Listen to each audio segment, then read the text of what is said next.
زین 2000 من و ما ای عجبا. عقل گوید که من او را به زبان بفریبم.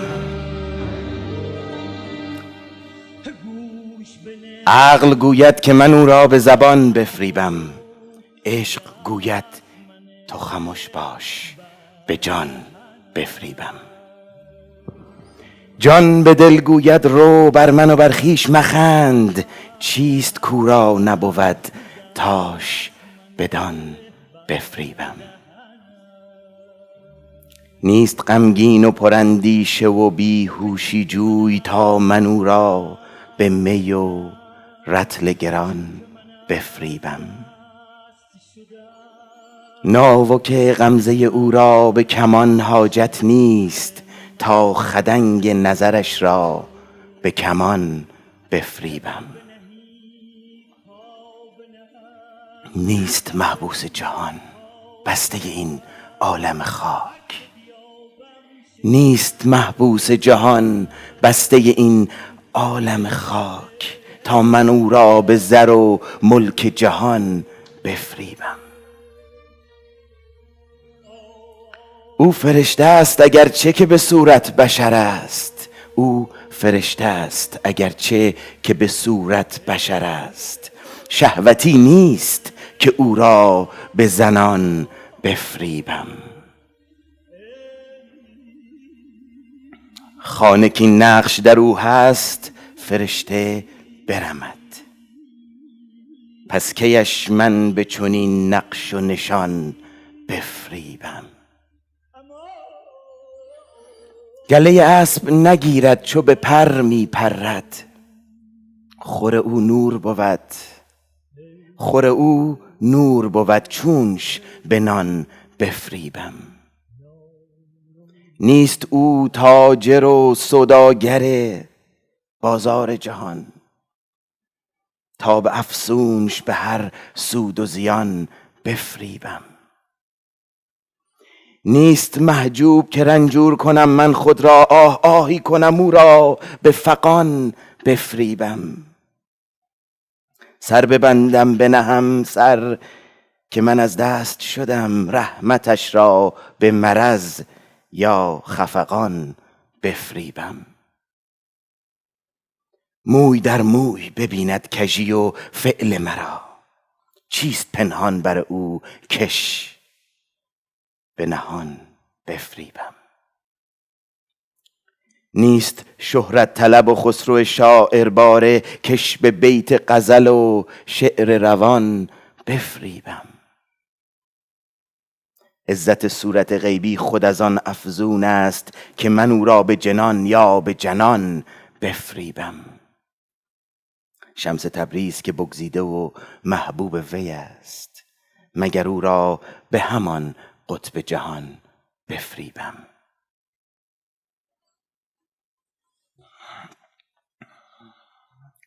Intellect says, I seduce him with charming words.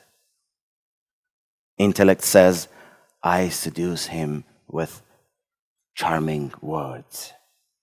Love says, you must stay in silence. Keep quiet. I seduce him with the soul. Spirit tells the heart, go away. Don't kid yourself and I. What can I offer that he doesn't have? So I seduce him with that. He's not in sorrow and anxiety, seeking ecstasy. So I seduce him with wine and music. He's not imprisoned in this world, nor attached to the muddy universe. So I seduced him with gold and power on earth. He's an angel, although he appears as a man. He's not driven by lust. So I seduce him with woman. Angels flee away in envy from a house where his image hangs. angels flee away from the house where his image hangs. How can I seduce him with any imagination? He does not accept the best Arabian horses, since he can fly with his own wings. His meal is made of light. How can I seduce him with bare bread? He's not an entrepreneur nor a businessman.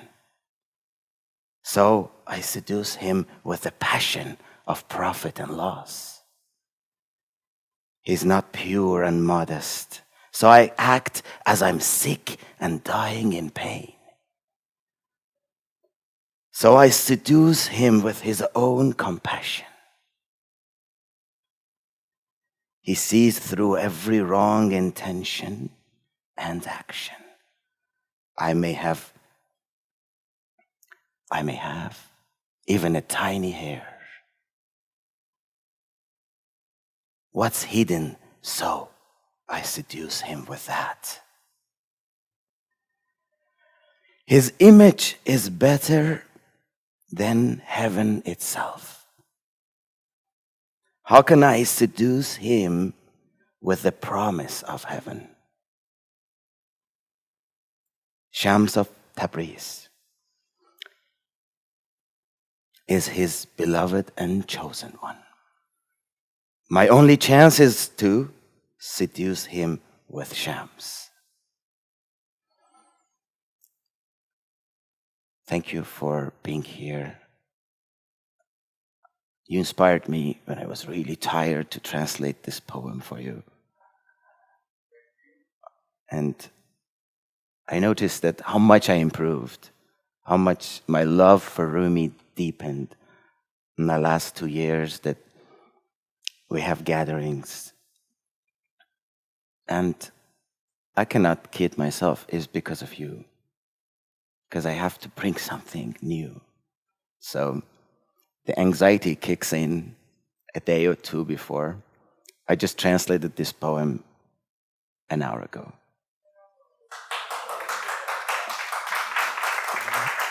Thank you, thank you. As a ghazal of Rumi is incredible, no? It's about seduction. And the heart even is not enough. The intellect uses words. You know, sometimes we think we can seduce and make people love us by using the right words. We're looking for them. We read all the love poems and all the nice letters written ever, and we try to copy. And, you know, I've been there. I don't know about you. But you know, Shams, Rumi got me in a meanwhile, and that was a blessing. My voice is not all in tonight because yesterday in the morning I woke up. Omid bought me a ticket for the soccer match to go watch it, and I went. It was a beautiful venue with Farhang Foundation. There was a few hundred people there, and you know it was the 95th minute. Just overtime, you know. And I remember it was minute 90 that a lady sitting right by me, she said, "Oh God, please give us a tie." And I look at her and say, "Well, you ask God. Why do you ask for less? Since you're asking him, you know he can do anything. Ask for more." And I had this poem of Rumi in my head that I will read for you, that verse tonight. He says that. He says, you go to God, don't go for less. Especially if you want something not really for your own ego. You want something for the greater good of Iranian, you know, people. still is not as egocentric as you would want to get $1 million, you know? And she said, yes, in the morning, I asked God for a win, but now a tie sounds really good. I tell her, you know what? If you knock on that door, just ask for more. And there was maybe a minute later, I had one of my eyes on one of the screens, and I didn't even see the gold because I was consumed by the thing, you know, by the conversation. And I even had my papers for Rumi night with me. So I thought I may have some extra time. You know, sometimes we're foolish. And yes, it was a moment. And while people in Morocco were crying, we were in tears too. And she was having the most beautiful tears. She says, you're right. No, I was not right. I just had Rumi verse in my head. That comes with being in the company of Rumi and having those poems with you wherever you go. It helps. Sometimes you just have it. So I wanted to share that tonight. When you go to God, don't ask for less. Ask for all of it. Because He can give it to you, you know.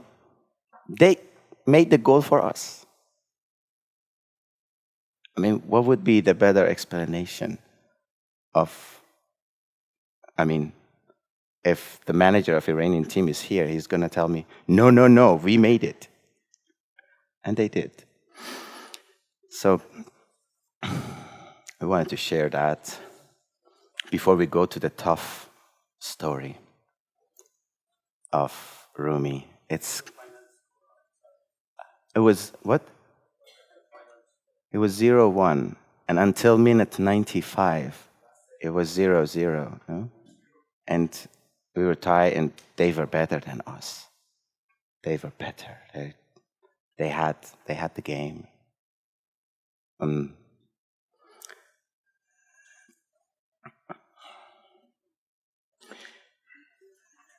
I brought you the wisdom tree again. It's going to be soon finished, and I'll print it so everybody could have. It's putting Rumi in a cage. But you know, since I understand him a little better when he's confined, so I thought maybe it helps others to, because it's just like an ocean, you know, and the fish always not there when you jump. Sometimes you get to a whale, eats you up. Sometimes you get to small fish. And the same place, same poem. So Mullah Hussein Kashifi did this 400 years ago to explain Rumi for his disciples. That is 400 years after Rumi passed away. And we have an amazing scholar whose name is Mullah Hussein. Again, from the same province that Rumi is coming from Khorasan. And he summarizes Rumi into almost 25% of the poetry is there. And the purpose is teaching. Because Rumi's work is like the Quran. It's very difficult if somebody wants to read the Quran from the beginning to the end. It's much easier to read a textbook like Mullah Hussein's that puts everything in place. So he decided that there's 3 branches for Sufism. I mean, it was already, but he explained Rumi that way to his students. Once is the Sharia. Sharia in Rumi is not quite like Sharia that we know of in the mainstream. I translated it yesterday after the match. So it's the evolution of the body in speech and action with excellence and perfection. That is the definition of Sharia, that the branch of Sharia that Mullah Hussein gives to us. It's the evolution of the body in speech and action with excellence and perfection. So most of the laws refer to how you take care of your body, but also so you can become spiritual. So what to eat, how to fast, how to pray, how to have discipline, and goes on and on. There's many interesting doctrines of Rumi and other Sufis in Masnavi that Rumi used, that Mullah Hussein put in this part of the book. The second is Tariqa, which is this one. It's bigger. It's a heftier part of the work. And that is the evolution of the selfish soul and spirit in getting used to or dissolving in divine behaving. So people, once they leave, once they graduate, or they can do together if they're very smart, from controlling, disciplining the body and move forward to the spirit. He says to evolve both the selfish soul, because we have it, nafs, and also the spirit in us, which is the divine, and connect more with the divine, polish the selfish soul so we can be divine, we can act, we can dissolve. Our behavior becomes divine. That's the title of Tariqa, based on Mullah Hussein again. And the third branch is the branch of Haqiqat, which means the truth. Sharia is closer to the Islamic law, but still means the path. But Tariqa means the path of the Sufis. So if you are already doing your Sharia okay, and you need more, Sufis tell you, come on this path and practice this, and then you can evolve your spirit.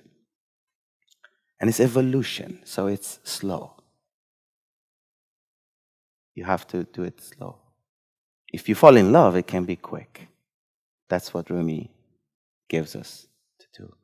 The haqiqa is the insight into God himself and recognition of his names and behavior and their truth. So it's going beyond actually looking into God's eyes directly, falling in love with him, and understanding his actions, his attributes, becoming part of that.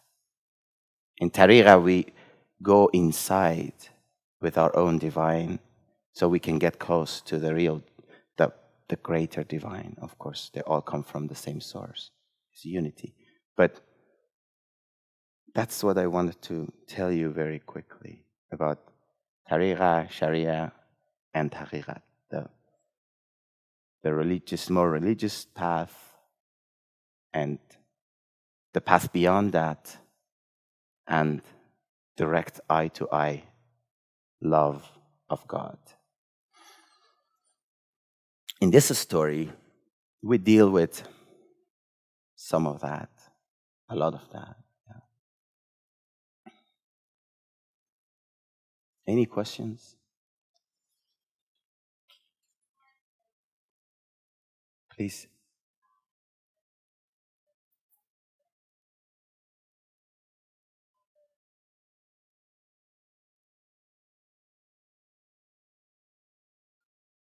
Oh, no. No, they have another Rumi night. Omijan, it's okay. They have another Rumi night. That is, it's not a Rumi night, but Rumi session here. That's in Farsi. They might have mistaken with that. Rumi events. No. The other one is on Wednesday, but Today is going to be in English, except for I read quite a bit in Farsi for you to enjoy the music of poetry. Yes, we're sorry too.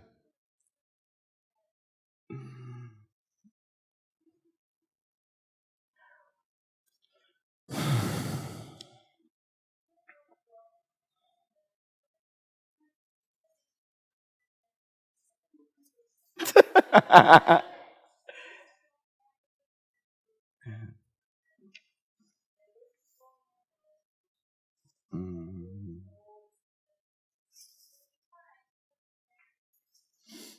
So I think we're completely distracted by now. It's good to start the story.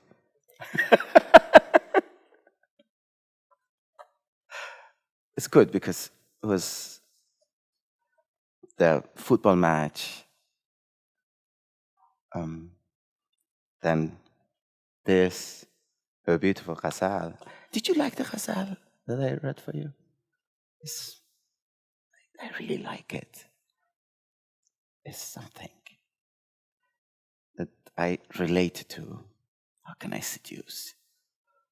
You know? What if the beloved is so, has everything? What would you do? It's-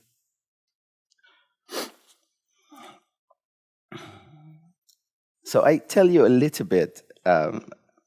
This story is long, so I hope you don't get really exhausted through it. But I want to still give you a bit about the story. The story is the first story of Masnavi as the door to enter. So the first 18 verses, or actually it's more than 18. I think the first 35 verses are general doctrines and he's opening to the work. And then he goes and says, okay, let's tell my story to you in the story of others. And he begins with this story. It took me 2 years to deal with it because every time I went through it, I said, why? There's a question that we all get to that when we finish. But he's challenging. بشنو این چون oh no, that's the beginning, so I don't read it. آینت دانی چرا غماز نیست زان که زنگار از رخش ممتاز نیست. بشنوید ای دوستان این داستان خود حقیقت نقد حال ماست آن. بود شاهی در زمانی پیش از این ملک دنیا بودش و هم ملک دین. اتفاقا شاه روزی شد سوار با خواص خیش از بهر شکار. یک کنیزک دید شه بر شاه راه شد غلام آن کنیزک پادشاه. مرغ جانش در قفس چون می تپید داد مال و آن کنیزک را خرید. چون خرید او را و برخوردار شد آن کنیزک از قضا بیمار شد. So, it's the beginning of the story. I go to the English version. Or if anybody wants to help me reading it, they can.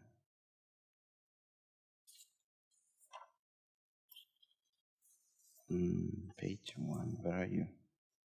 3, 5, 6, 7. No, I have it. Yeah, I'll take it. That's my version. But I should have it in. Okay. Do you know why your soul mirror does not reflect as clearly as it might? Because rust has begun to cover it. It needs to be cleaned.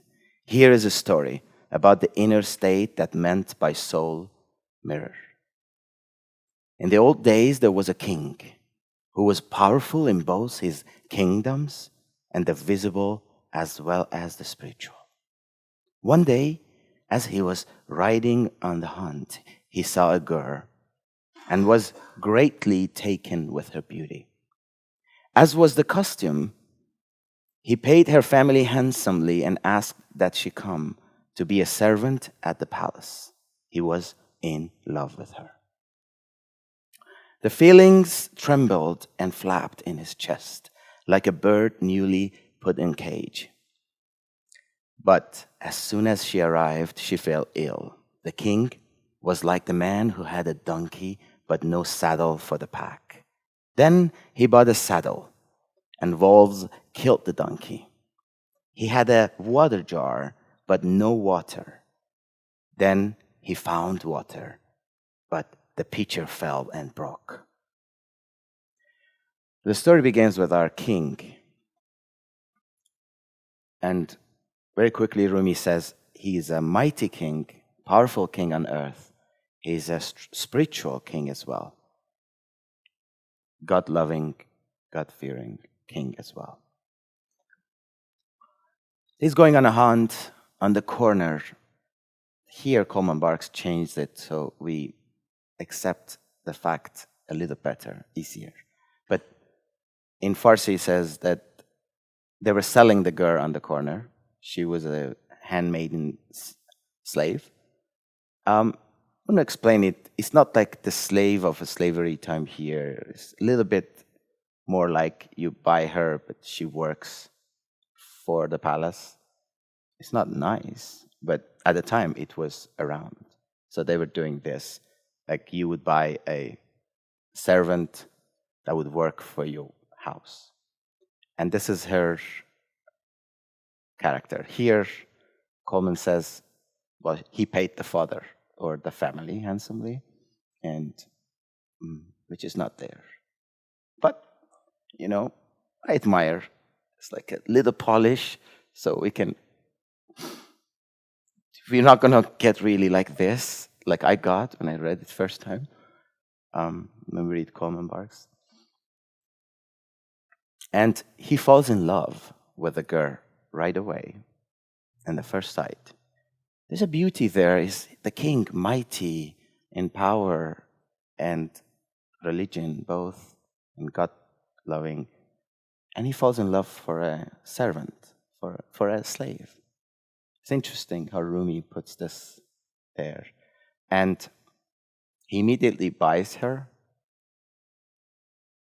enjoys her company, and right away she gets sick, very soon after. She gets really sick.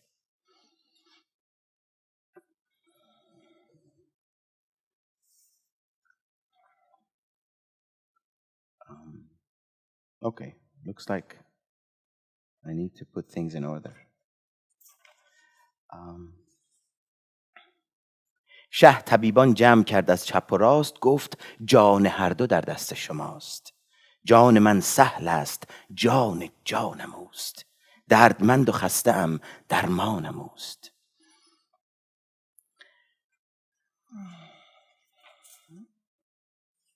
هر که درمان کرد مرجان مرا، برد گنج و در و مرجان مرا. جمله گفتندش که جانبازی کنیم، فهم گرداریم و انبازی کنیم. هر یکی از ما مسیح عالمی است، هر علم را در کف ما مرهمی است. So, back to Coleman. But as soon as she arrived, she fell ill. The king was like the man who had a donkey but no saddle for the pack. Then he bought a saddle. The wolves killed the donkey. He had a water jar but no water. Then he found water, but the pitcher fell and broke. He brought his doctors together. You have both our lives in your hands. Her life is my life. Whoever heals her will receive the finest treasure I have, the coral inlaid with pearls, anything. We'll do what we can, each of us is the healing savior of our regions. Surely we can find a cure. They neglected in the pride of their accomplishments. So, to say if God wills. I don't mean that just the saying of the phrase would have helped. There was a coldness and a closed quality beneath the omission. There are many who don't say inshallah, and yet their whole soul resonates with it all the time. So the doctors began, and no matter what they tried, the girl got more pale and thin. The effects of their medicines were the opposite of what they expected. Oxymol produced bile. I don't know, it's bile. Almond oil caused dryness. Myrobalm, I don't know this word either. I didn't check it. Myrobalm. Instead of loosening the bowels, constricted them. Water seemed to feed the fever. So he asked for all the doctors to come from around his kingdom. They come. They're a bit arrogant. They truly think they're messiahs. They're like very famous. And he says, I love this girl. It's nicer in Farsi. He says, it's easier for me to die than seeing her die. She has a soul, and that soul is the soul of my soul. So if that dies, my soul dies. It's very beautifully phrased in Farsi. The doctors come and they say, of course, every one of us is a messiah of our region, of the world. Of course we can find a cure. And now, Rumi, as often as he comes to the story and says, oh, they didn't say inshallah. They didn't have this God willing, yes, I'll do my best, but it's God that ultimately cures. They didn't have this conviction. They were arrogant. So God proved to them their limits. That's in Farsi. It's a little different here. Overall, the translation is incredible. So there's very little differences compared to some of the other stories that we had here. So whatever they prescribed worked the opposite. It was supposed to heal, it worked the opposite.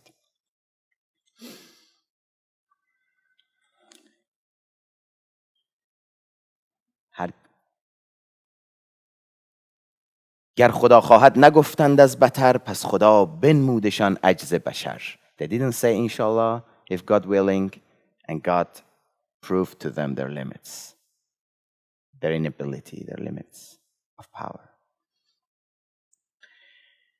شه چو عجز آن حکیمان را بدید پا برهنه جانب مسجد دوید.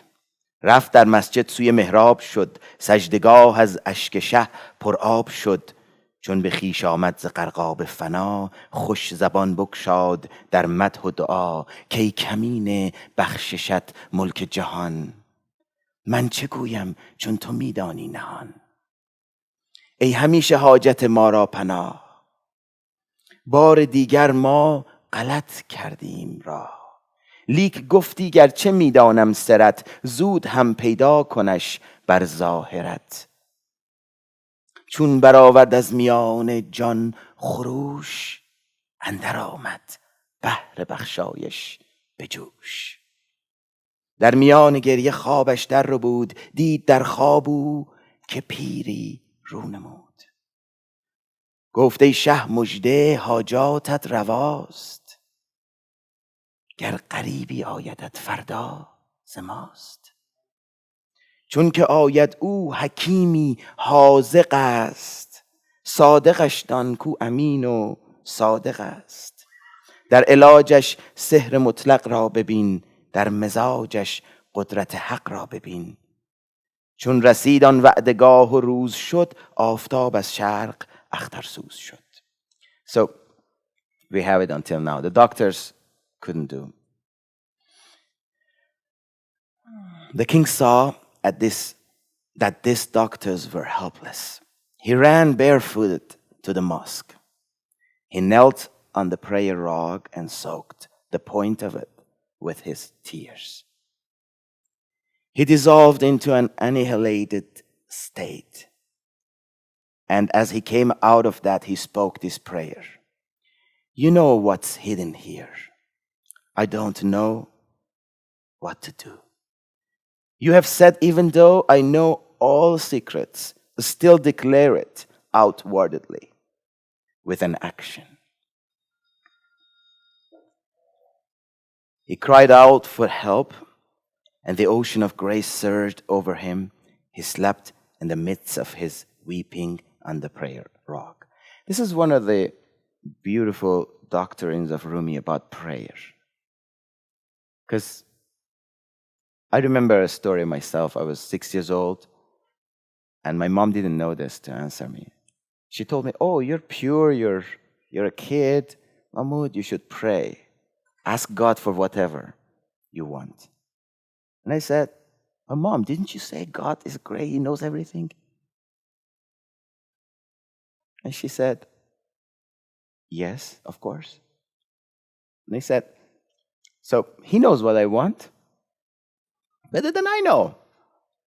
What if I ask for a bicycle? He wants to give me an airplane. You see the greed. As a child, I thought if I ask him, maybe I lose something in there. No? But my mom didn't know the verse. He would say, oh, God said, yes, as I know all your secrets, but I still like to hear you say it, what you want. So I found my answer finally. I was very arrogant, I guess. But it's very beautiful. It says, even God knows all your secrets. He still wants you to weep. Go to him and really ask. Like a lady weeping by me in the soccer match yesterday. She was in tears, even before the goal. Because she was like really connecting with God, asking for a tie. It was very emotional, very spiritual.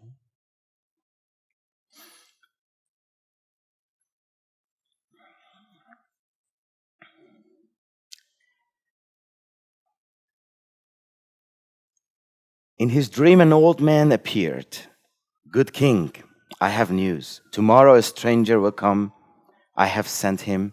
He is a physician you can trust. Listen to him. Rumi has a slightly different description of this physician. I just read for you that verse and translate.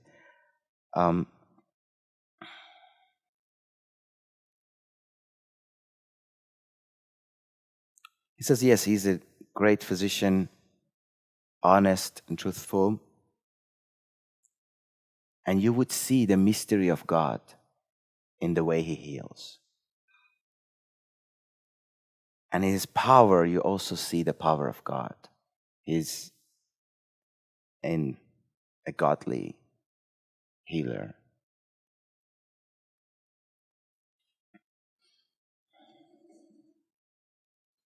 As dawn came, the king was sitting up in the belvedere of his roof. He saw someone coming, a person like the dawn. He ran to meet this guest, like two swimmers who love the water, their soul knit together without being sewn, no sin. The king said, you're my beloved, not the girl, but actions spring from actions in this reality.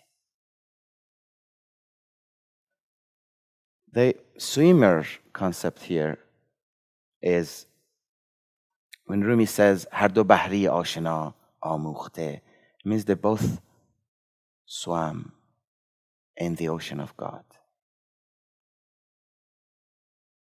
They both know the taste. They both have swam. They're from this type.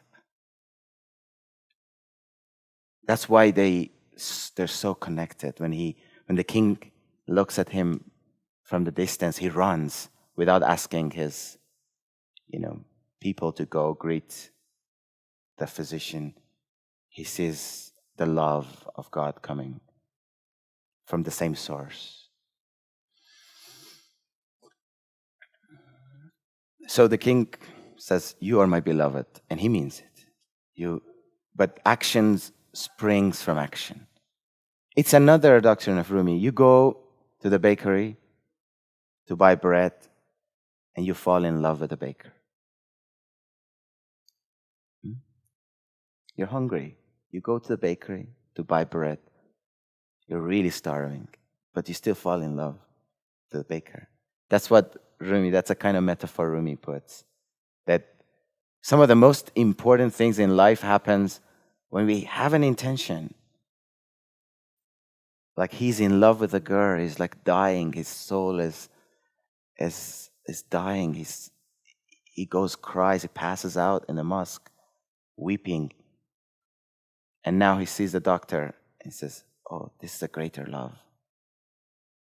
But you have to go do something. But most likely something greater can come. Like we fall in love to a person, and then through that, maybe we fall in love with God.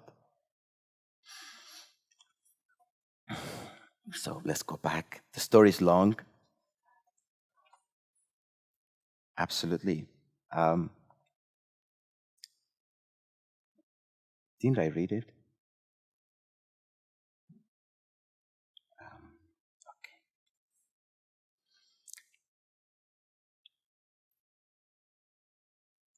شه چو عجز آن حکیمان را بدید، پا برهنه جانب مسجد دوید. رفت در مسجد سوی محراب شد، سجدگاه از اشک شه پر آب شد.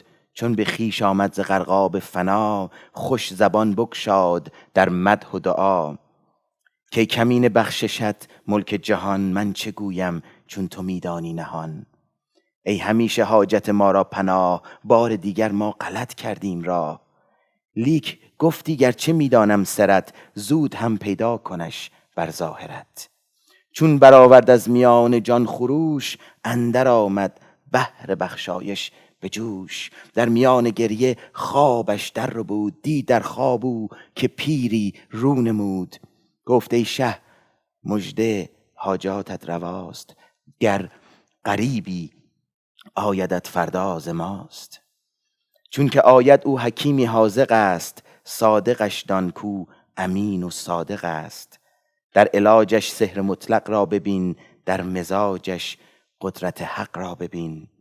چون رسید آن وعدگاه و روز شد، آفتاب از شرق اخترسوز شد. I think I read this part, no? It's okay. I read again. 1, 2, 3.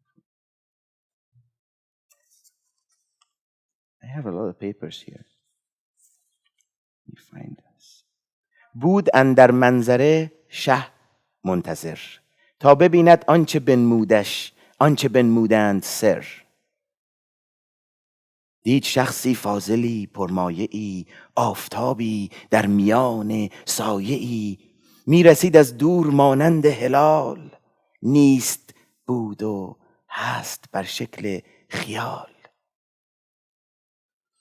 نیست وش باشد خیال اندر روان، تو جهانی در خیالی بین روان.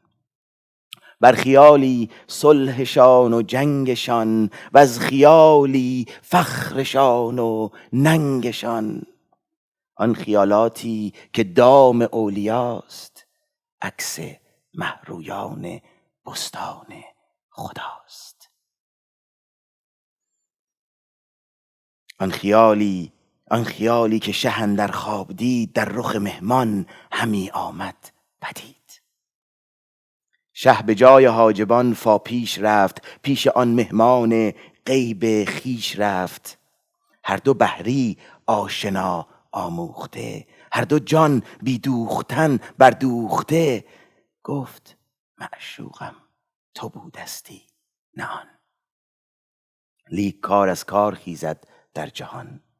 ای مرا تو مصطفی من چون عمر، از برای خدمتت بندم کمر. So there was, thank you for asking me because I missed the paper. I didn't read it earlier. There's a beautiful also, again, Rumi's input that I didn't see Coleman translate. They're important because they're part of Rumi's own experiences, how he wants to tell us this is a kind of experience that happens. He speaks about dreams here. He says, when he saw the dream, in that dream, because it was a divine dream, he was also daydreaming to see the man. And then Rumi says, this dreaming has two sides.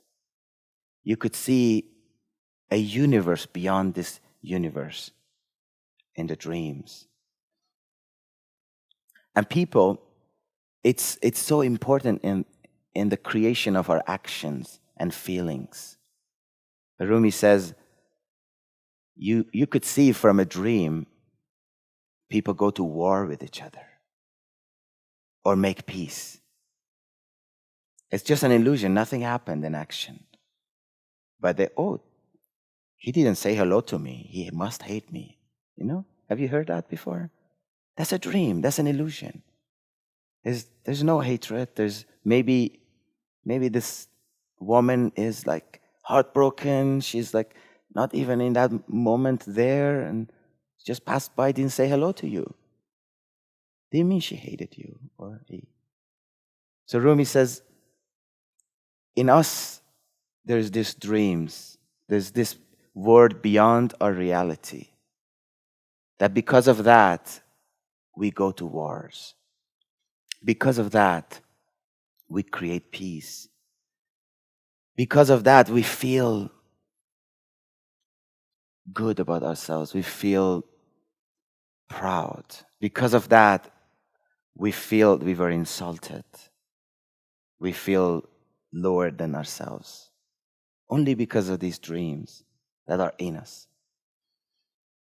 But then he says, the type of dreams that God created for the man of God has the pictures of heaven on. Because the man of God will not fall for the earthly image. He has to have a divine presence for a man of God to fall for. That's the way the man of God falls, and Rumi says, that's a picture of heaven. So he sees that picture. The king sees that picture when the divine doctor arrives. It's important how we fall in love, how we get attracted, because he falls in love with him. Many, if not most of the time, we fall in love with a dream we have about the other, with an idea we created about the other. And we love and hate based on that.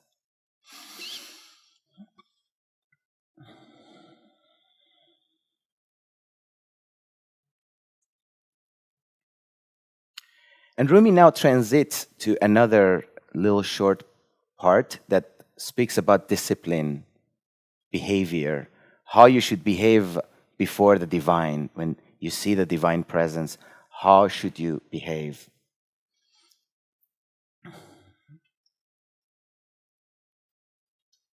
We should always ask for discipline. One who has no self-control cannot receive grace. It's an extremely important verse in Rumi. One who does not have self-control, who has no self-control, cannot receive grace.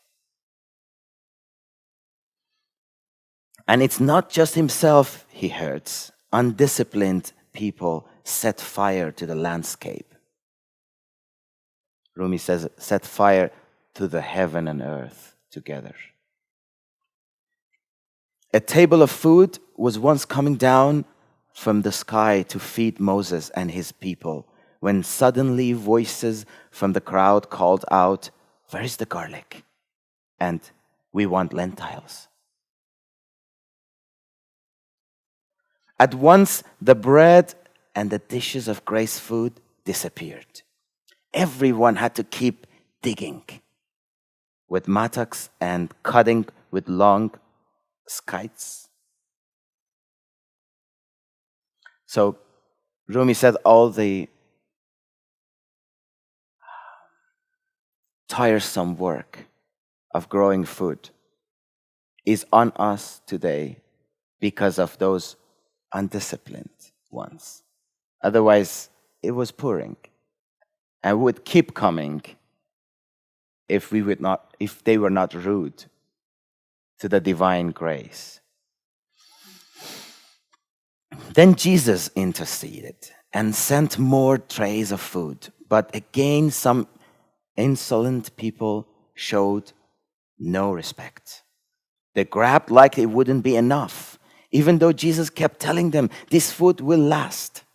It will always be there. Be here. To be suspicious and greedy when majesty arrives is the worst arrogance. The gates closed.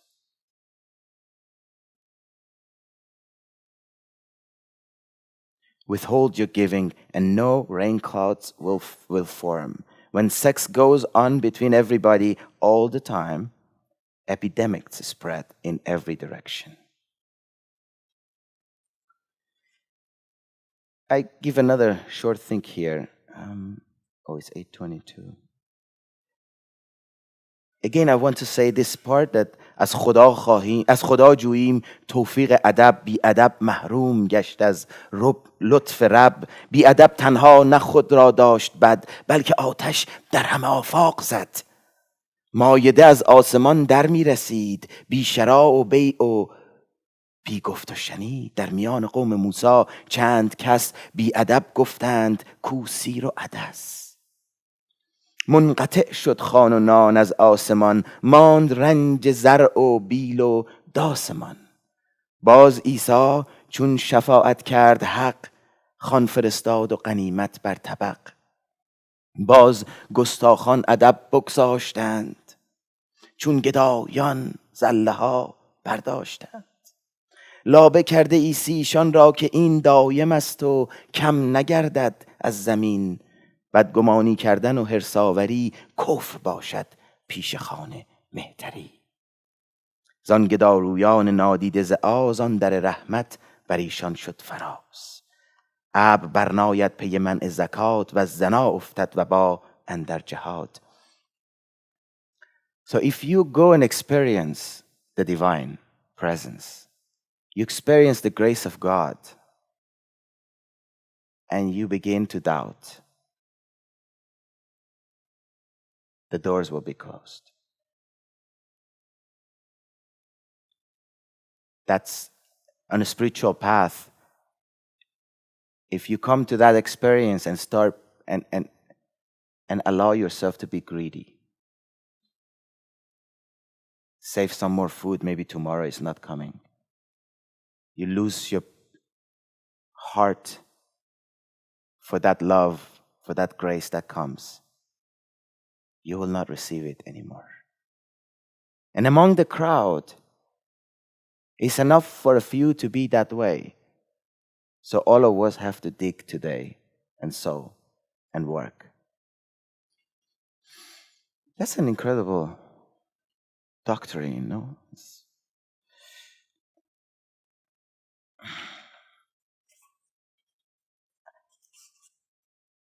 هرچه بر تو آید از ظلمات و غم آن ز بیباکی و گستاخی است هم. So whatever comes to you in the darkness and from the form of sorrow, if you have those experiences, you should know that you did something like these people. You closed the grace on yourself.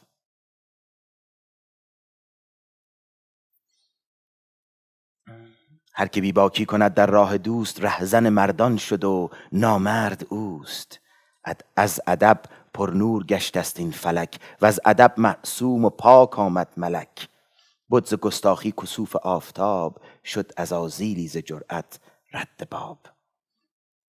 So I think I have the rest here.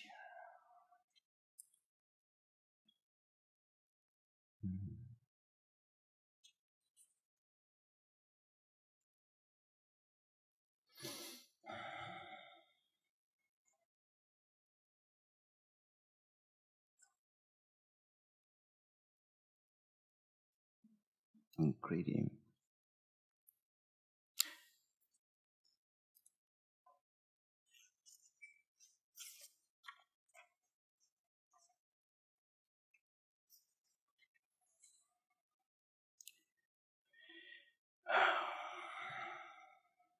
When you feel gloomed over, it's your failure to praise. Irreverence and no discipline rob your soul of light. The king opened his arms and held the saintly doctor to him. He kissed his hand and his forehead and asked how his journey had been. Many dear concerns for this one who had been announced in his dream. He led him to the head table. At least I have found what patience can bring. This one whose face answers any question, who simply by looking can loosen the knot of intellectual discussion. You translate what is inside us. If you were to vanish, this vast meeting room would shrink to a closet. Protect us. So, because our king has swum in the ocean of God, he knows to have the discipline and respect for the doctor that was sent by God for him. He does everything in a servant attitude, not a king attitude. He runs to this unknown doctor on his feet himself instead of sending his people to bring him forward. Kisses his hands, put him on the head of the table where the king should sit. Give him the ultimate respect.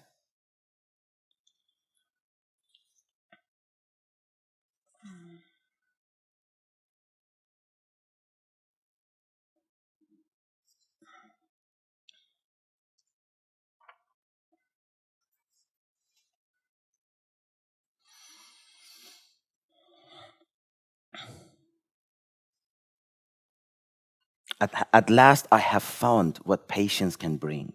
This one whose face answers any question, who simply by looking can loosen the knot of intellectual discussion.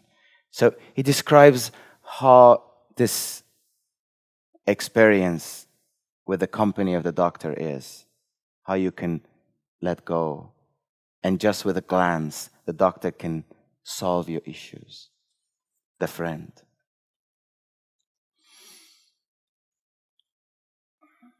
They talked and ate a spirit meal. Then the king took the doctor's hand and led him to where the girl lay, telling him the story of her illness.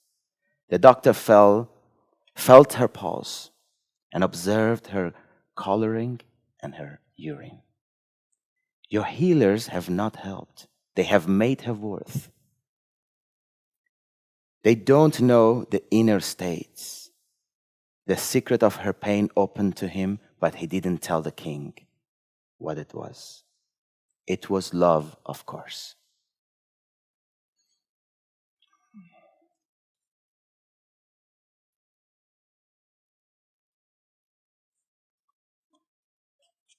قصه رنجور و رنجوری بخواند، بعد از آن در پیش رنجورش نشاند.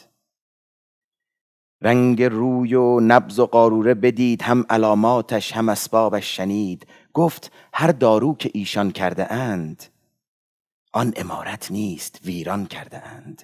بی خبر بودند از حال درون، استعیذ الله مما یفترون. دید رنج و کشف شد بر وی نهفت، لیک پنهان کرد و با سلطان نگفت. رنجش از صفرا و از سودا نبود، بوی هر هیزم پدید آید ز دود. دید از زاریش کوزار دل است، تن خوش است و او گرفتار دل است. So the doctor felt her pulse, immediately looked at what the other doctors did, and he said, what they did was wrong. It's not the body that is sick, it's the heart. It's a love sick. It's a love sickness.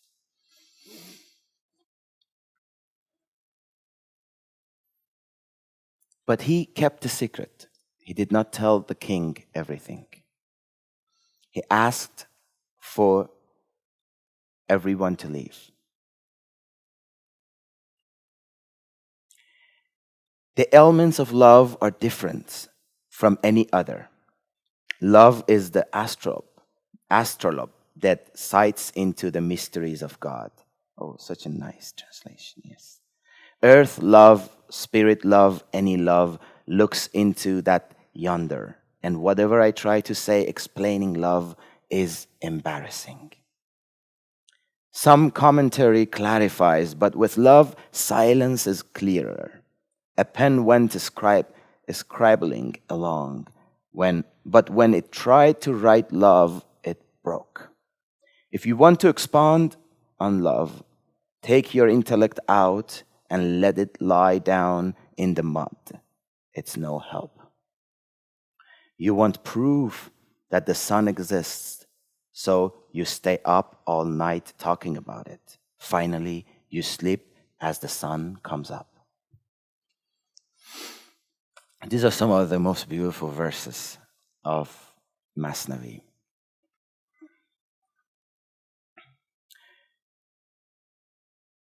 دید از زاریش کوزار دل است، تن خوش است و او گرفتار دل است. عاشقی پیداست از زاری دل، نیست بیماری چو بیماری دل.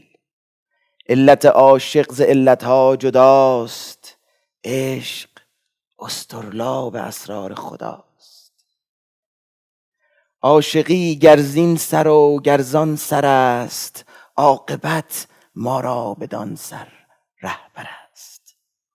هرچه گویم عشق را شرح و بیان، چون به عشق آیم خجل باشم از آن.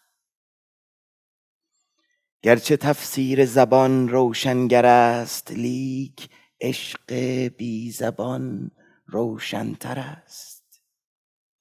چون قلم اندر نوشتن می شتافت، چون به عشق آمد قلم بر خود شکافت. عقل در شرحش چو خر در گل بخفت، شرح عشق و عاشقی هم عشق گفت. He translated this really nicely. I just elaborate for you. How do you diagnose a lover? By observing a crying heart. How do you notice a lover? By observing the crying heart. There is no sickness like the one of the heart. The sickness of a lover is different. Earth to sky different from every other sicknesses. Love is the astrolabe that you see the mysteries of God through.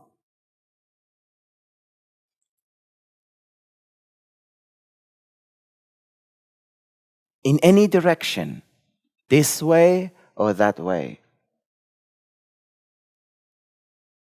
For a lover who falls in love in any direction, eventually he will be led or she will be led to the divine.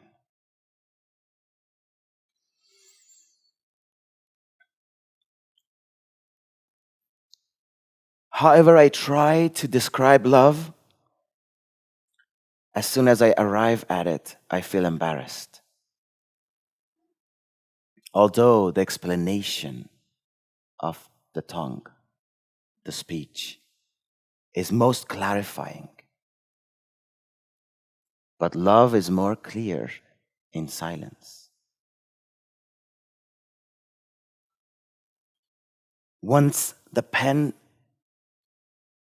writes on its own, running on the paper, comes to love and breaks into itself.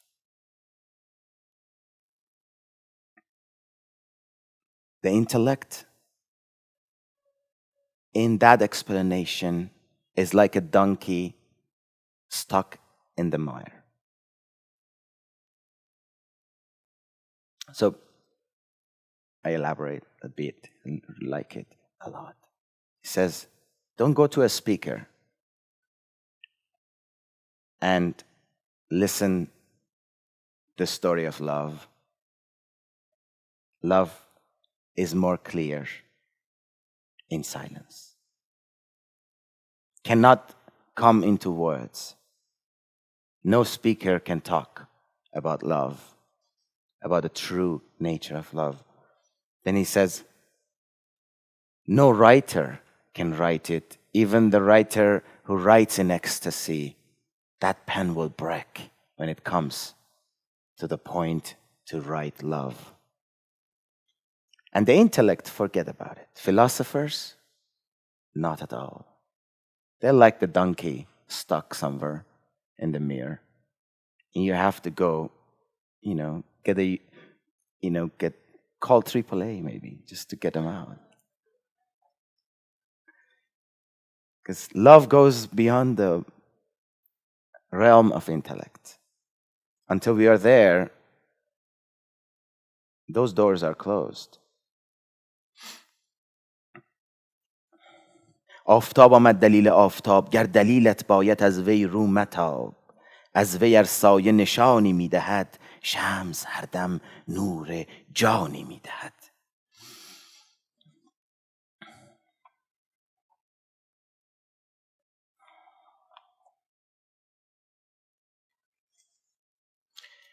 Look at it, nothing is so strange in this entire world as the sun. The sun of the soul is even more so. It has no yesterday. The physical sun is unique, but it's possible to imagine something like it. The spiritual sun has nothing comparable, inner or outer. Imagination cannot contain it. Word of that sun, Shams, came. In parenthesis, Shams in Farsi and Arabic means the sun. So when Rumi wants to explain, relate to sun, now he comes to the word of his beloved, the name of his beloved.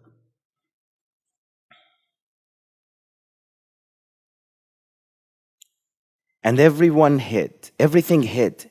Now Hussam touches my arm. He wants me to say more about Shams. Not now, Hussam. I don't know how to make words make sense. How to make words make sense or praise. In the friend place, nothing true can be said. Let me just be here. But Hussam begs, feed me, hurry. Time is a sharp downstroke. A Sufi is supposed to be a child of the moment. Aren't you a Sufi? Don't say tomorrow or later. Give it to me now. Now. You're in the feeling, in the moment. And I reply, it's better that the way of the friend be concealed in a story. Let the mystery come through what people say around the lovers, not from what lovers say to each other. Now, no, I want this as naked and true as it can be. I don't wear a shirt when I lie down with my beloved. Oh, Hussam, if the friend came to you completely naked, your chest could not stand it. You wouldn't be here in your body any longer. Ask for what you want, but within some limits.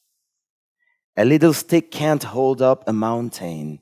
If that inner sun by which existence exists came even a little closer, everything would be scorched. Don't ask for that.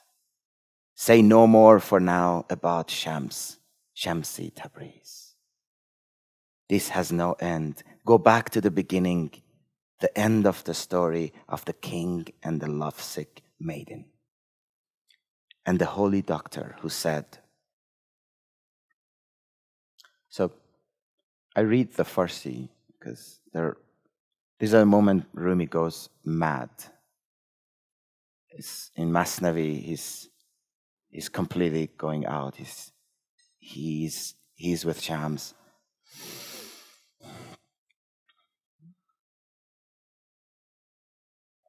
خود قریبی در جهان چون شمس نیست، شمس جان باقی کش امس نیست. شمس در خارج اگرچه هست فرد، می توان هم مثل او تصویر کرد. شمس جان کو خارج آمد از اسیر، نبودش در ذهن و در خارج نظیر. در تصور ذات او را گنج کو، تا درآید در تصور مثل او.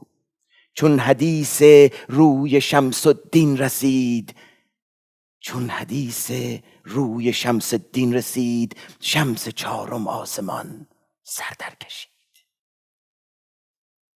واجب آید چون که آمد نام او، شرح کردن رمزی از انعام او. این نفس جان دامنم برتافته است، بوی پیراهان یوسف یافته است. که از برای حق صحبت سالها، بازگو حالی از آن خوشحالها. تا زمین و آسمان خندان شود، عقل و روح و دیده صد چندان شود. I don't read the Arabic ones. من چه گویم یک رگم هوشیار نیست، شرح آن یاری که او را یار نیست. شرح این هجران و این خون جگر، این زمان بگذار تا وقت دگر. So Rumi begs for not asking him to talk about Shams. He says, I still feel the pain fresh. My soul is burning. Please don't ask about Shams. Just let it be. Let me talk about it another day. What can I say? I have no vein in my body that's aware. How can I say a word in awareness? How can I describe the friend that's not describable? صوفی ابن الوقت باشد ای رفیق، نیست فردا گفتن از شرط طریق. تو مگر خود مرد صوفی نیستی، هست را از نسیه خیزد نیستی. Now this conversation, I don't know if it's with Hossam or it's within Rumi, but there's a struggle to reveal more secrets about Rumi and Shams. Because Rumi never spoke about Shams, about what really happened. He wrote many poems that has Shams in it, how he felt, he expressed experience, but he didn't tell the story in actual reality of what happened between them. And he refrains, he says, no, I'm not going to do that.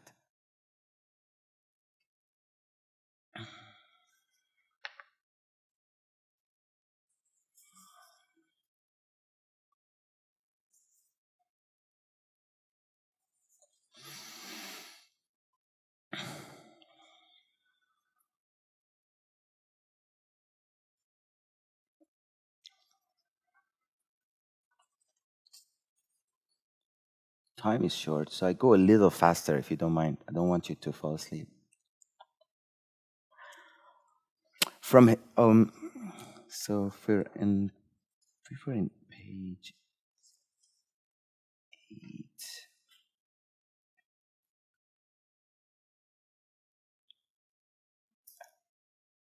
So we go back to the Rumi says, let me go back to the story. Let's stop Shams here. Let's go back to the story. Leave me alone with the girl. Oh, okay. And a holy doctor who said, leave me alone with the girl. It was done, and quietly he began, where are you from? Who are your relatives there? Who else are you close to in that region? On and on. He gently asked about her life. When someone steps barefooted on a thorn, he immediately puts his foot on his knee and searches with a needle. And when he can't locate the tip, he moistens around the place with moisture from his lips. A splinter is often difficult to get out. How much more difficult a thorn in the heart? If everyone could find that thorn in themselves, things would be much more peaceful here. Someone puts a clump of burrs under a donkey's tail. The donkey doesn't know what's wrong. He just starts jumping and bucking around. An intelligent thorn removing doctor must come and investigate. So the divine physician asked about her friends and held her hand to feel the pulse. So this part that I read is Rumi telling you how different it is that you're a divine doctor. If you have a thorn in your foot, you work so hard to get it out. And when you have a lovesick person, there's a thorn in the heart. It's so hard to get that thorn out of a foot.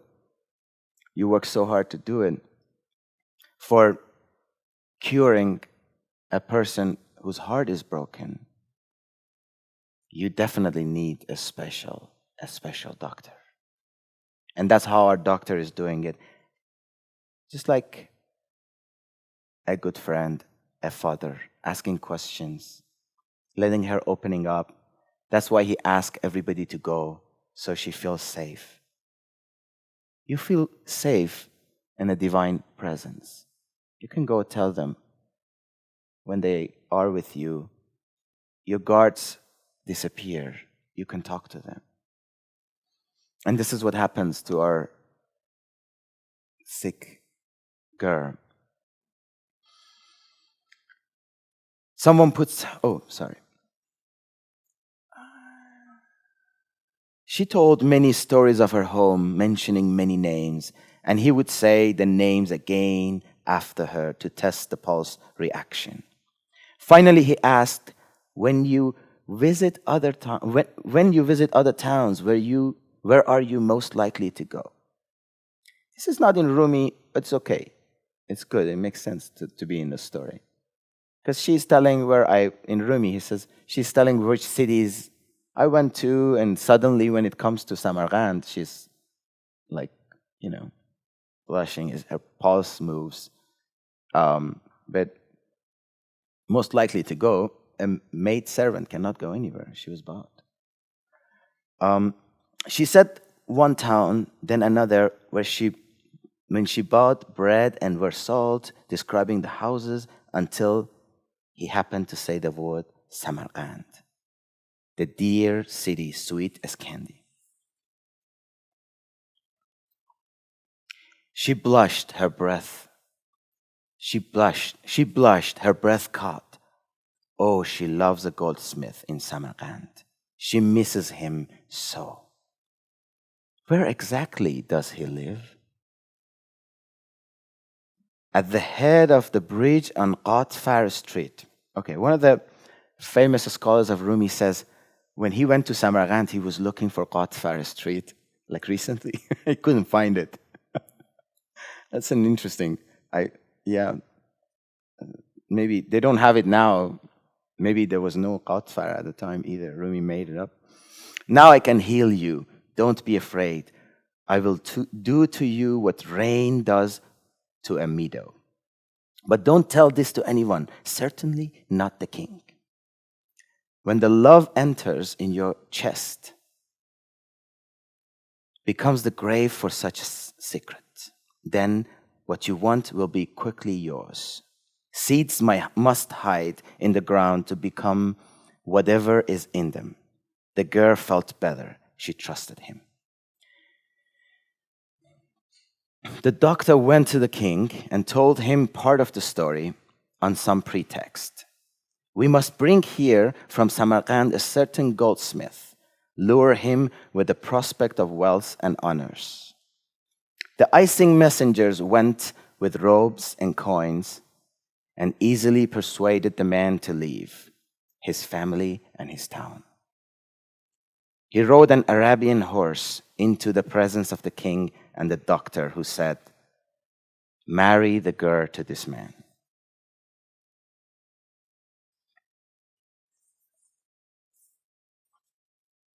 So I read the first scene in a little bit, but I want to finish with English sooner. The doctor feels the pulse. He understands she's in love with a goldsmith in Samarkand. He asked her to keep the secret. It's another main teaching of Rumi in a spiritual path. If you want to receive your desire, if you want to achieve what you desire, you must keep secrets, especially the divine ones. Like, you hear people come say, "Hallelujah, I met God." That's not spiritual. A true man of God would never come and say that, even if they met him, if they meet him every day. They keep that as a secret. There are things not to be said. And for you to achieve, for you to receive, the messengers were told to go give the message to the people. So they did. So they had the duty. But in a spiritual sense, if we want to achieve, if we want to really, truly get to our desire, we keep secrets, especially our encounters with divine. So that can grow like the seed we put on the ground to a beautiful tree.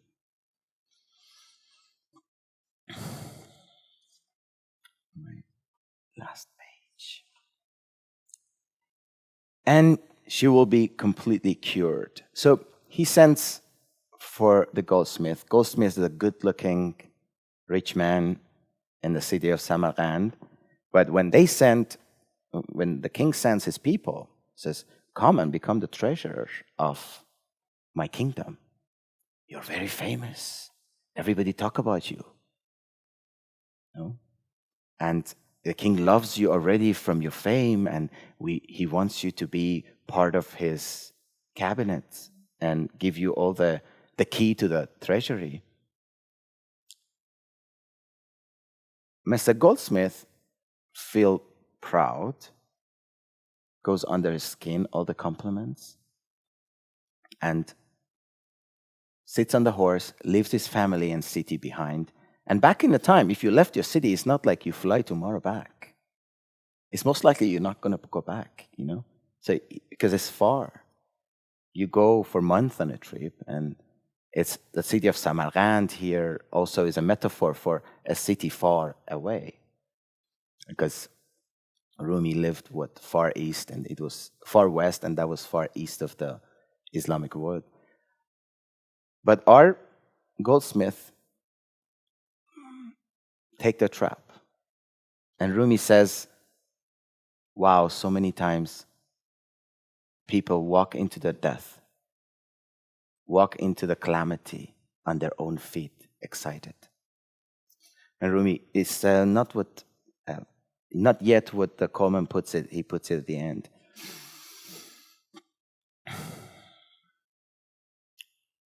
When he comes, the doctor asks the king, give this girl to him, let them have sex.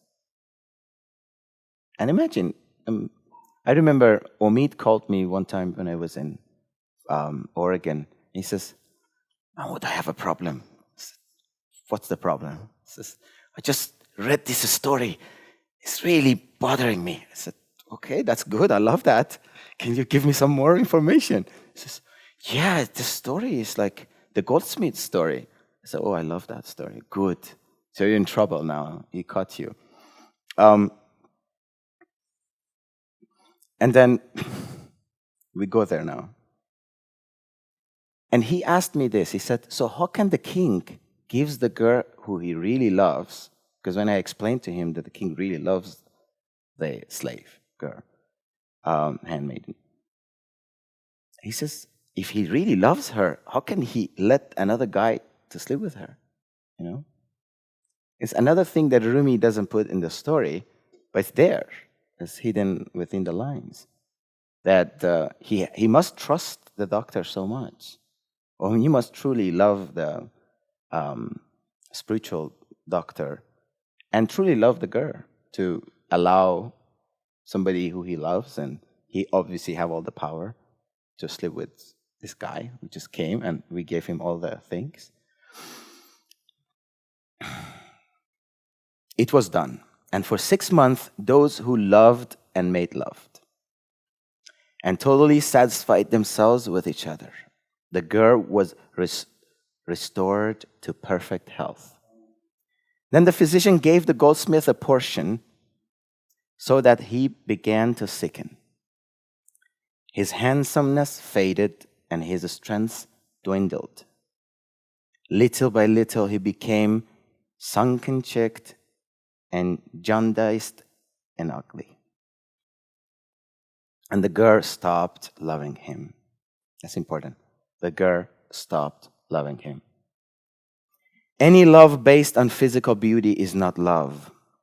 This word is a mountain. What we do is a shout. The echo comes back to us. The goldsmith said that and died. Choose to love the one who does not die. Don't say, but how can we do that? The generous one is not hard to find. But what about the doctors poisoning the poor goldsmith? It was not done for the king's sake. The reason is a mystery, like Khidr cutting the boy's throat. Everything the doctor did was out of God's will. Khidr sunk the boat, yet it was right to do.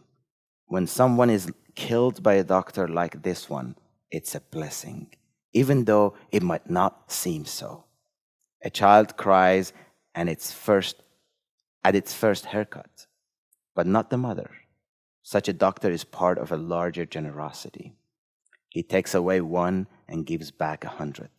Don't judge his action by what you would do. You're not living completely within truth as he is. So that's pretty much it as the English version. Anyone has questions? Yeah.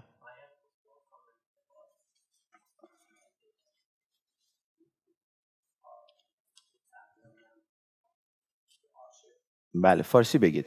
بله. این وقتی که کسی که عاشق میشه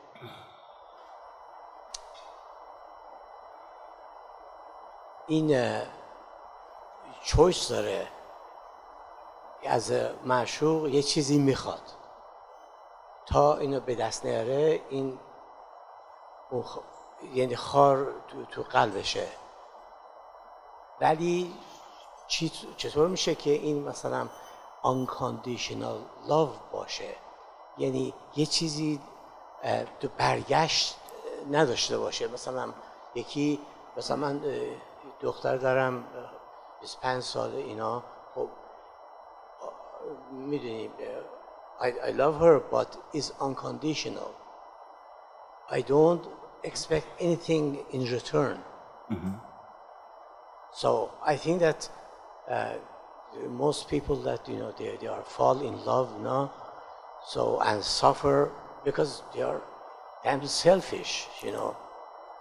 They are no. I'm not gonna be good or healthy and happy unless you come and do whatever that I want you to. She doesn't want. So we can kind of switch this. We can kind of love the person unconditionally without any expectation, because I have had experience of it with a person that, she started working as a personal assistant for me. And so, of course, I don't want to get into the story because, so basically, we stay focused with differentiating love and unconditional love. So the person fallen in love has to assess that, okay, can I have her? Or maybe I kind of be happy for her no matter what she does. So I think that I keep it here. Yes. Yes, of course. You have the fatherly love, and that's what the divine doctor tells the girl. He says, I love you better than any father. I will cure you in the story. And yes, the fatherly love and motherly love, even more so, or equal so, for the fathers, it's unconditional. It's way closer to the unconditional love that we ever experience.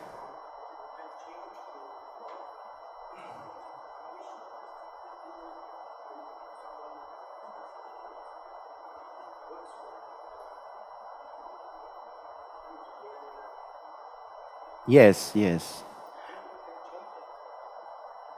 That's why we're here, to see what Rumi gives us about how to love, I think. I feel that we're here to actually look at that. Yes, of course, that's how we evolve. You're right. But I don't necessarily, because there's no really love around these days, so we have to say unconditional love. If there is a condition, it's not love. Let's make it clear. There's no unconditional love. It's only love.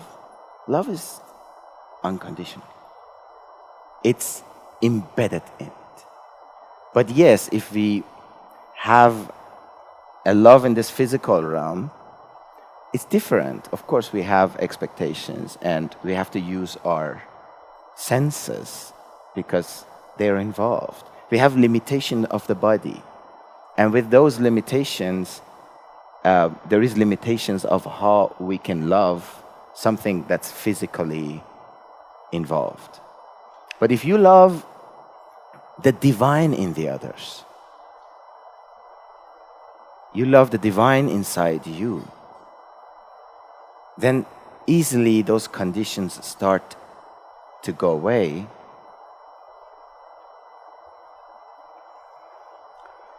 So there's no real answer. As Rumi says, I can talk until morning about it and say nothing. But I think the goal that I find in Rumi, what I see in Rumi is, he says, yes, experience love, for sure experience it, however way you can. But you will find the limits on loving anything material. And that's what I wanted to go over. عشق هایی کس پی رنگی بود، عشق نبود عاقبت، ننگی بود. So at the end, Rumi, at the end of the story, maybe he just told this story for this one verse. He says, those love stories that fell in love for a color, I translate it to you plain, word by word.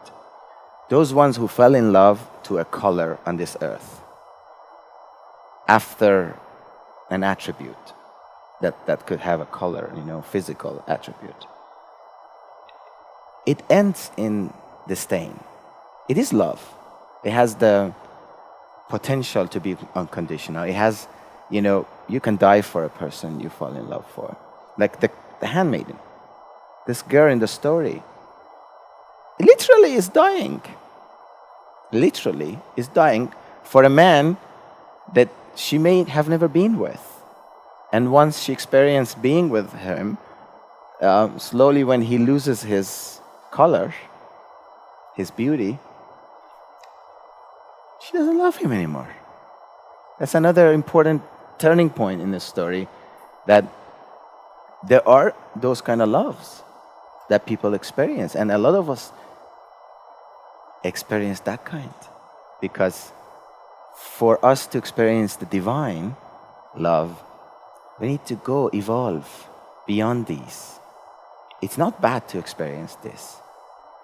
It's a good taste. When in the other story, like last month, there was a handmaid, like another house servant, that she was running home to make love with the master. And Rumi expressed that because she loves the master. It's a running like the Sufis, flying. And then when the wife, who is at the bath house, and she knows what's going to happen, and she's running to stop, the thing from happening, she's late, obviously.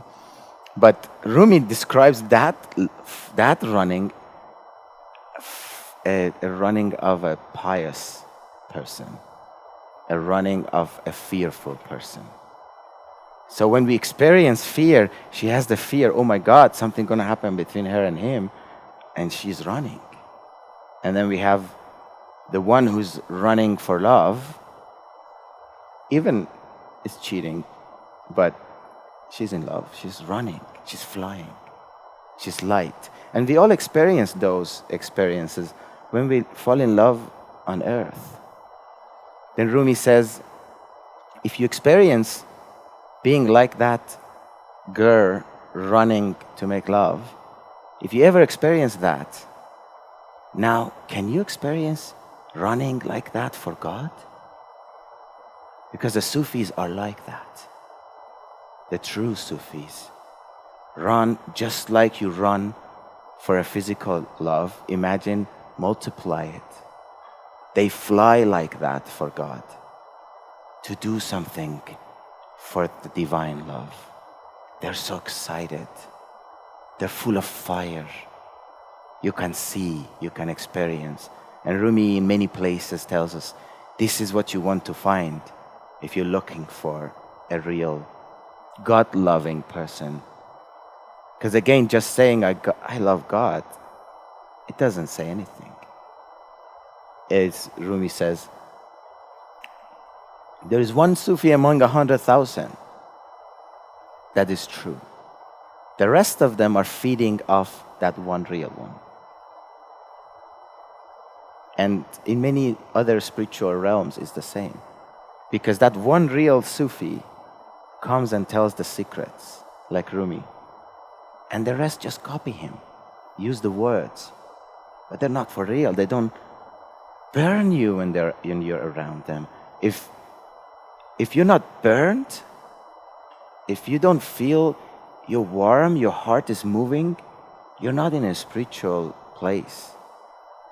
If especially there is Rumi there. If your mind is only working, you're not reading Rumi, because he doesn't want to deal with your mind. He wants to confuse you so your heart can open. Sorry.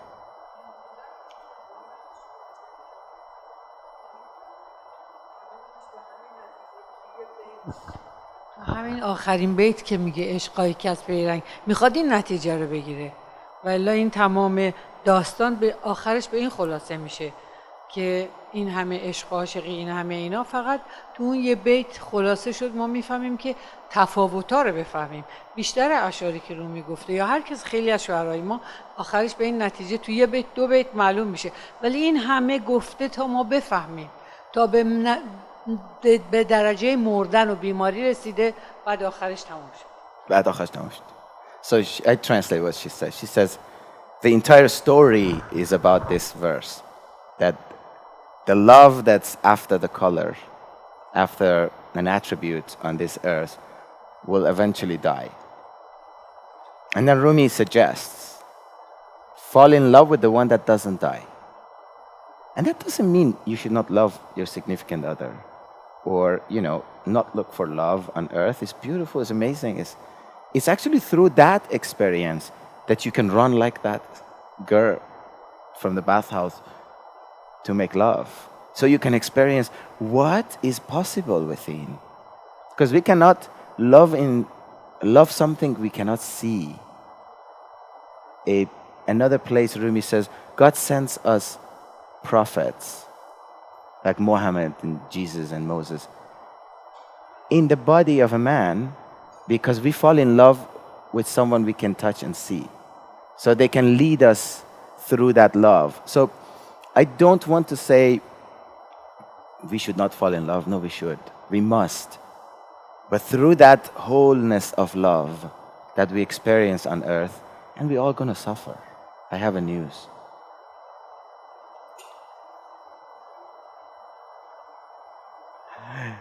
Rumi says love is bloodthirsty at the get-go. He says love is bloodthirsty at the get-go. So again, if you look at something, you say, oh, I fall in love, and it's so beautiful, you're going to hurt, my friend. You're falling in love to an illusion of that idea you created from this person.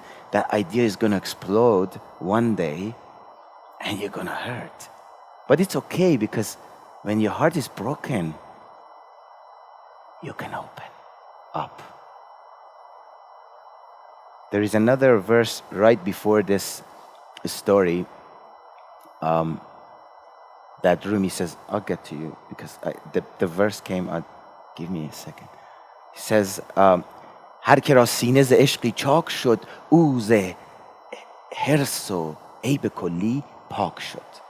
This is from the beginning of, right before the story begins. That's another doctrine of Rumi. He says, whoever had a heartbreak, that their heart shattered in love, if it went through well, they have been cleared from greed.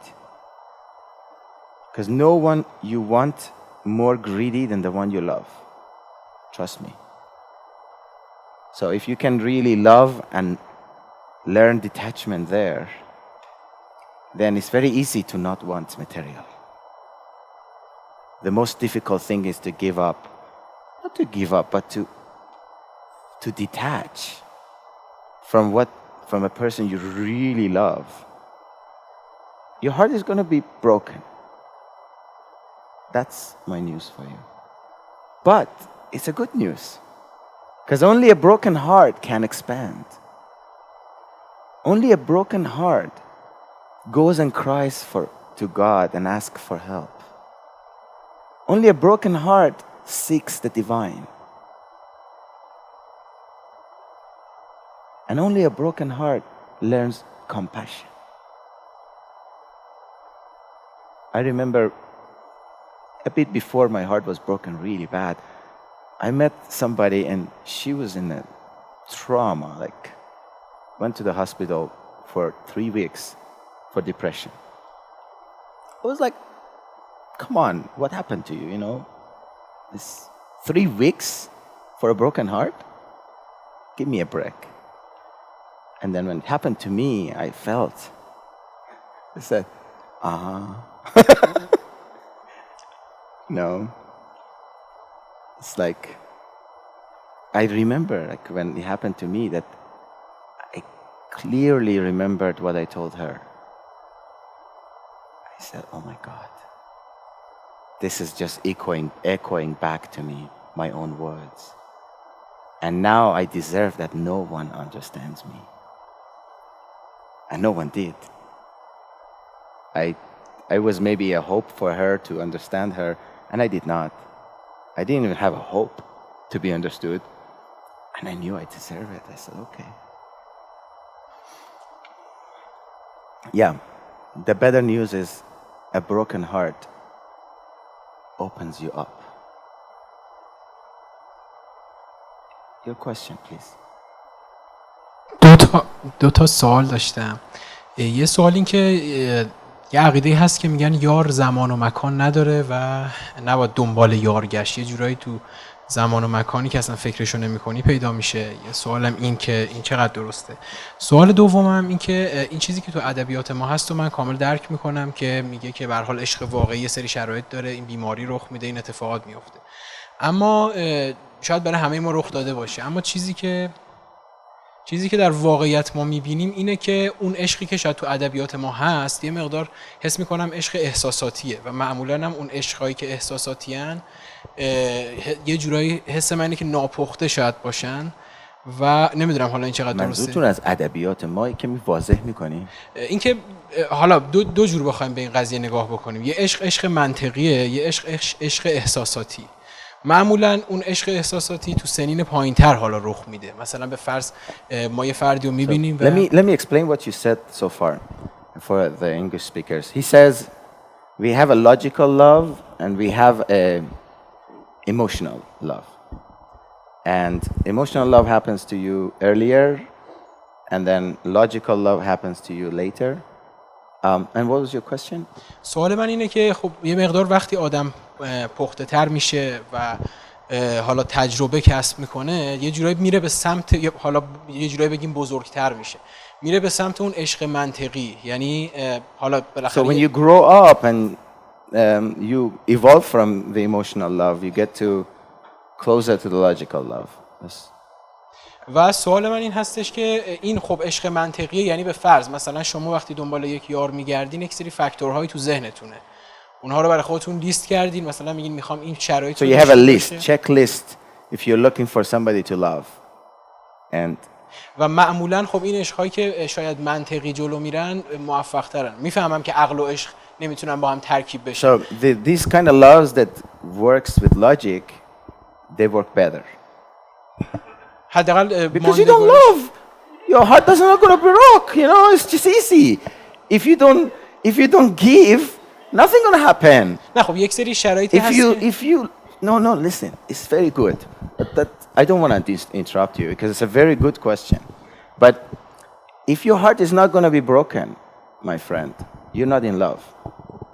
If you have all the conditions set and all the checklist, and you're gonna, get married with da. It's not bad. It's good. It could be a perfect marriage, calming. And what do we need from a marriage? To be peaceful, to be together and feel good and evolve together and, to understand each other. But that's, no, I understand. I mean, and then you have to use your experiences. And that experiences give your mind some power to diagnose that you don't fall in love right in a first sight, for example. Which I don't mind some of the experiences because we're not talking about this love on this earth. And I understand with you. I cannot really agree with you because I like your heart to be broken. But no, if you're talking about marriage, I think it absolutely makes sense that we use, but we cannot really love somebody with our logic. Just want to make that clear. And yes, most likely you meet that person when you're doing something and you're not looking for them. That was another thing you said. You meet a person, you go to the bakery to buy bread, you fall in love with the baker. That's what Rumi says. It has to be a surprise. Not one of these surprises that you already know. You're going home and you have a surprise birthday party. No, that's not a surprise. You already know already. It's not going to be, yes, oh my God, you all here? No, not that. That's logic. Love takes you. You cannot just be still. And obviously, I wouldn't say with your logic, but I think your experiences in the past must help you to evolve in loving other people that you love in your life. So first of all, you understand to look at the quality of this person. It must be in your checklist that this person has qualities, hopefully divine qualities that matches yours, better than yours, because they're going to be in their company. And with them, you want to feel calm, peaceful, and loving for many years to come, less quarrel, and also helps you with your pursuit of your divine. Many people marry for the pursuit of material. Look at the bank accounts and all that. But I promise you, I know many of them that are really miserable. I don't say it's for sure, but that's what Rumi says. If you're looking for a color, which one of them is money, one of them is beauty, one of them is, whatever that could be on earth, you're setting yourself for failure. I'm not talking about you, I'm talking about me, of course, too. Did I answer? یه سوال نهایی داشتم. فرض کنید یه مثال اکستریم بزنم. فرض کنید دو نفر همدیگه رو دوست دارن و میدونن که به هم نمیرسن. منطق میگه مثلا احتمال اینه که اینا به هم برسن زیر 10%. ولی احساس میگه که خب اینا خیلی همو دوست دارن و همون مثل اون مثال بیکری به فرض بگم این دو نفر اصلا یا از سطح از نظر خانوادگی خیلی تفاوت دارن یا که تو دو تا کشور مختلفن، یعنی منطق میگه به هم نمیرسن ولی اینا واقعا هم مثلا به فرض هم دیگه رو دوست دارن و وارد رابطه احساسی میشن. خب این انتهاش اینه که اینا به هم نخواهند رسید و صرفا اتفاقی که میفته این دو نفر پژمرده میشن. اینو چجوری تفسیر میکنه؟ Okay, we're getting to a therapy session now, and I'm not a therapist. But the questions are good. It's better than the ones that I expected. Like I expected people to say, why did they kill the goldsmith? Nobody is asking that. I'm happy. Yeah. We're working on that one for now. So he says, what if two people really emotionally feel they're in love, but it's almost impossible for them to be together? Like to get married or to, stay together. For example, whatever, one is in this city, the other is somewhere else, and da.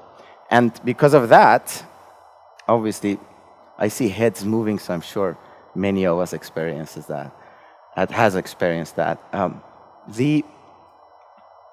He says, what's the eventual point of that? My friend, if you have a feeling, even for someone you cannot really be with, be happy that you have that feeling. Because most people don't experience it. The feeling that you're in love, or you have really strong emotions for somebody, these feelings are divine. You don't really have to materialize it. Can I get her or no? But I promise you, you go get married to somebody else, and you still live with that girl's imagination. And then, are you miserable or no? And your future wife miserable or no? That's another question. It's not, these imaginations in our head don't just leave us.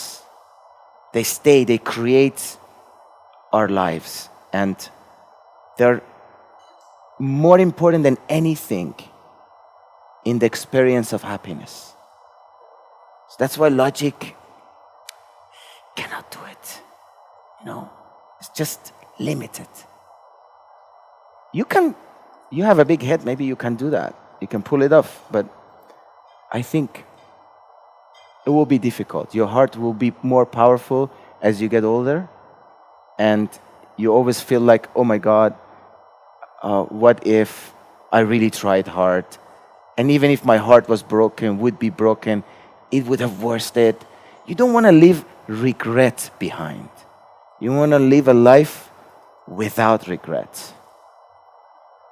My personal feeling is, and that's what I get from him, it's better to have a broken heart than not experience the love because it's going to be broken heart.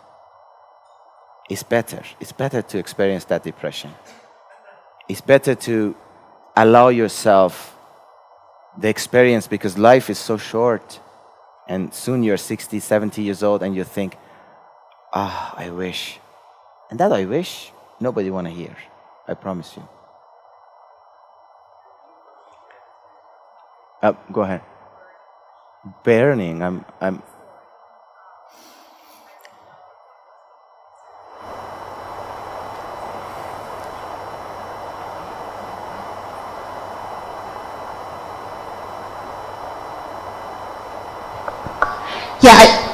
Sorry. Okay, I really needed to know what happened to the king and his love because apparently he started out with an unconditional love and it ended up being in in anger mode afterwards until, it ended up killing the goldsmith, if I'm not mistaken. Is that what happened? Or was he totally out of the picture when they decided to kill the goldsmith? Okay. The king never got angry Okay, so it was in the story. the doctor. No, even the doctor never got angry. Anger is not part of them.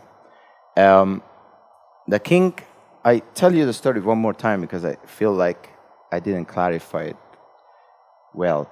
So, king falls in love, buys her, enjoys her. She feels sick, like gravely sick. Nothing can work. He loves her so much that he passes out in the mosque, crying. There's not anger there. It's desperation. It's for a king of the word and the king of divine to feel helpless. That's why he goes and cries to God, ask God for help. And then we have this divine doctor comes, and those are his decisions. And Rumi says, we better not judge him. He did things that we cannot understand. In the realm of divine, things happen. And then Rumi says, later on, Common Barks didn't express it, but Rumi also says, if this king was not godly, and it was not a direct message from God, like direct connection, he would be a murderous king. And the doctor too. And I would never have praised them, Rumi says, because that would weaken the belief of the believers. So obviously the story doesn't seem just. That's why Omid called me when I was in Oregon. I remember walking like in nature for 2 hours trying to save Rumi's story. That's a beautiful part of the story, actually. That's how it's supposed to be. But you see, a lot of times I would say, yes, I may not even understand why the divine doctor decides to kill the man. But I understand very well that with doing so, the girl gets cured. Because if he was killed like that, she would still have an image in her of him when he was beautiful. And she would still go to maybe even worse form of sickness. But when he's losing his beauty slowly within 6 months, it would have happened in 50 years, in 40 years, but our doctor doesn't have that much time. He wants to expedite the process, And with that, that's the only thing. He could have had a cancer, for example. Same thing could have happened. Well, we never say, oh, God gave me cancer, but for Rumi, he did. If you have cancer, it's okay. For Rumi, everything comes from God. So it could have been that if you wanted to do it, but Rumi intentionally wanted to put this and say divine works beyond the ideas of right doing and wrong doing. Divine acts that way, Yeah, please. Arsi, does it say that it does not say that the king married her? Does it imply she was a concubine, or he leaves it vague? In the Farsi, it doesn't say anything. It says the king bought her and enjoyed her. Finished. That's it. And then next verse is, she got sick. And then why she got sick? And Rumi says, because you have a donkey and you don't have the saddle. You get the saddle, the donkey is killed by the wolves. But, so that happens in life. You could be so powerful and can have everything you want to have. And there are people who think, they wish they were you, and they could have everything they want because they don't have money, they cannot have love. But you can have a king who have everything. He can summon the best doctors. He has the money, he has the kingdom, he has God, he has everything. And he is still helpless in love. That's another... Yes, please. what I understand from the story, the question that she asked, that's what it brought to me. The whole thing is metaphoric, isn't it? What I hear, the broken heart, the illness of the girl, it was a broken heart. When we act, when we embrace the illness, when we go through the pain of the heart, that divine doctor is like the whole thing, the divine and earthy, the king, both appears. We'll have a dance performance very soon, in a few minutes. Is interesting. But yeah, if you, sorry I interrupted you, but because I'm taking her time, Elena has to start soon. You ask a question, sorry. I'm making a comment Oh, you're of making a my comment, okay. understanding about the whole story, that when there is a deep desire within the heart, and the heart, it seems, and the heart is broken, if we go through the pain, the material, the king, and the divine doctor, and the spirit, both would help us, would support us to go through the journey, to come out of it and see a the beautiful- illusion of yes. that. It was, after 5-6 Yes, months, she saw there was nothing, and then it absolutely. was That's killed or that's disappeared. a very beautiful way It's of just the looking at it. journey Yeah. of the individual to trust the pain of the heart. Thank you. Thank you. Umijan, are we ready for Elena? Is she ready? So we'll have the dance performance for, not a performance, she doesn't like that. She's sharing with you, and she is, sharing with you the divine she feels when she works. And then maybe if you have more questions, I'm here.